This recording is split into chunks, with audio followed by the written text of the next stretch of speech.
కేవలం రామచంద్రయ్య కోసం రాధా విక్రమ్‌లు ఈ సుందరి గురించి అసలు నిజం చెప్పకుండా ఒక పెద్ద డ్రామా ఆడుతూ ఉంటారు.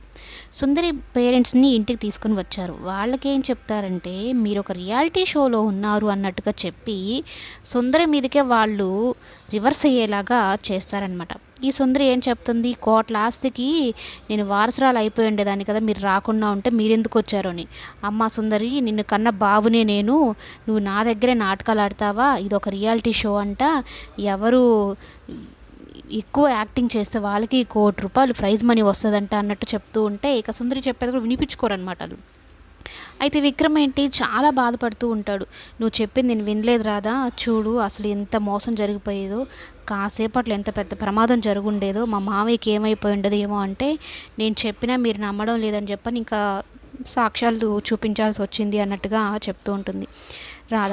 నిన్నెవరు చేసుకుంటారా కానీ చాలా అదృష్టవంతురాలు తెలుసా రాధా అంటూ ఉంటే, నువ్వే కదరా బాబు నన్ను చేసుకుంది, నువ్వే కదా అదృష్టవంతుడివి అన్నట్టుగా ఈ విక్రమ్ చూస్తూ మురిసిపోతూ ఉంటుంది.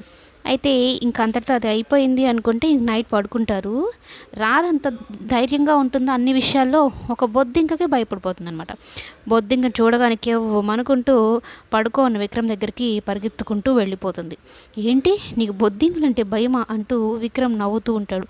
పులులన్నా భయపడినేమో కానీ బొద్దింకలంటే మాత్రం చచ్చేంత భయం నాకు అని చెప్పని రాధ అంటూ ఉంటే, సరే ఇక పైనే వచ్చి పడుకో నా దగ్గరే అన్నట్టు మాట్లాడతాడు. ఏంటి నన్ను నువ్వు పైకి రమ్మంటున్నావా, పైనే వచ్చి పడుకోమంటున్నావా అంటే, అవును అందులో తప్పేముంది, వచ్చి పడుకో అని ఇద్దరు దిండ్లు అడ్డం పెట్టుకొని మరీ పడుకుంటారు.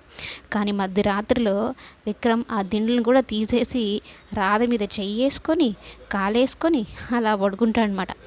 ఒక్కసారిగా రాధ చూసి షాక్ అయిపోతుంది.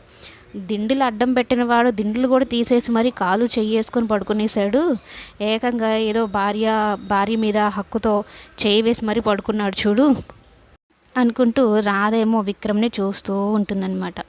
కదిలితే మళ్ళీ తన నిద్ర ఎక్కడ డిస్టర్బ్ అవుతుందో అన్నట్టుగా చూస్తూ ఉంటుంది. మొత్తానికి రాధకి విక్రమ్ దగ్గరవుతూ ఉన్నాడు. రాధ కోరుకున్నట్లుగానే భర్తగా విక్రమ్ దగ్గరవుతూ ఉన్నాడనమాట రాధకి.